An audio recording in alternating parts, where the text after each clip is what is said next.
Hello, ladies and gentlemen, panel of justice, co-debater, and my fellow people. My name is Sidi to the interfere.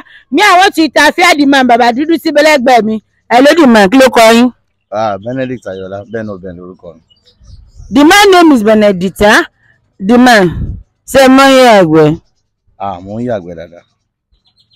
Ìgbẹ́ sọ̀rọ̀ lẹ mọ́ yẹ àbí ìgbẹ́ tí mo ń lè. You sit the big shit àbí the sororo sit. Ó depend lórí nǹkan tí mo bá jẹ. Tí mo bá jẹ nǹkan tó yẹ kí n yàgbẹ́ wọ́ọ́rọ́wọ́ máa yà. Tó bá jẹ́ pé ó ní máa yà òun náà. The man, ṣé ẹ máa ń fọnu? A máa ń fọ. The man, ṣé tẹ́ bá sọ ọmọ ọ̀run, you sleep ọmọ ọ̀run? Èmi kọ́ ni màá sọ. Ṣùgbọ́n àwọn èèyàn sọ pé mo máa ń han wọn. Bọ́ èmi ò mọ̀. The man, ẹ̀mí ló máa ń fọ bẹ́ẹ̀ sẹ́yìn.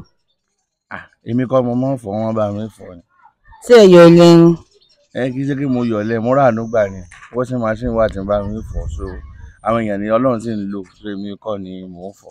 The man, ṣé ẹ máa ń wẹ̀? Mo máa ń wẹ̀. Àgàgà tí Yorùbá pọ̀ bedroom. Táyé bá wà mo máa ń wẹ̀. Irú bedroom wo lẹ̀ ń lò? Closet.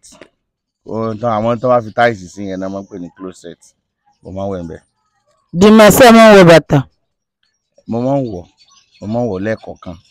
Àwọn tá a bá ń lọ ṣọ́ọ̀ṣì ńgbà mi àlè mọ́ wọ̀. The man, ta ló ní bàtà tẹ́ ẹ wọ̀? Ṣé lè? Mo jogún ẹ̀ ni o. Ní tilẹ̀ tọ̀ lọ́hùn. Mo jogún ẹ̀ ni. The man, ṣé ẹ máa ń wọṣọ? Mo máa ń wọ̀ tí n bá ti ṣeré ọmọ. Mo máa ń wọ̀. Ìwọ̀n tọ́lọ́run bá jẹ́ kí eré ọmọdé ọmọ bọ̀ tán ni. The man, ṣé ẹ ní ọ̀gbọ̀n? Mo ní. Ìbẹ́yìn náà lójú ẹ kẹ́ rí. Yóò di ẹ̀pọ̀ ó wà bẹ́ẹ̀. Ṣé ẹ fáwọn ní abẹ́ onírun? Mo ní ọ̀run. The man, ẹ lè máa lọ. Tó ti tán. Ẹ máa lọ. Mo rò pé ẹ fẹ́ fún wa lówó tẹ bá ti bá wa sọ̀rọ̀ tán ni. Ta ló fún ẹ fi yín lówó? Ṣé interview tí mo ń ṣe sójọ interview tí wọ́n fi yàn lówó ni? Nígbà tí ẹ má bínú o.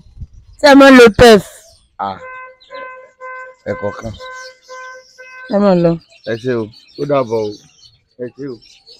Hello, good people. My name is Sidi to the interfere. The man, Baba Dudu Sibelegbe mi. Mo notice pé wọ́n yé fọnu. Mo sì bí wọ́n lé wọn náà wọ́n máa ń fọnu. The man tẹ̀ wọ́n ń mọ ọ̀run tó mo ti ń bi tó ti ń sùn rè. Mo tún bèèrè lọ́wọ́ pé sáwọn ni wọ́n ní bàtà wọn jí kò ní. God bless you everybody. See you guys next week. Thank you.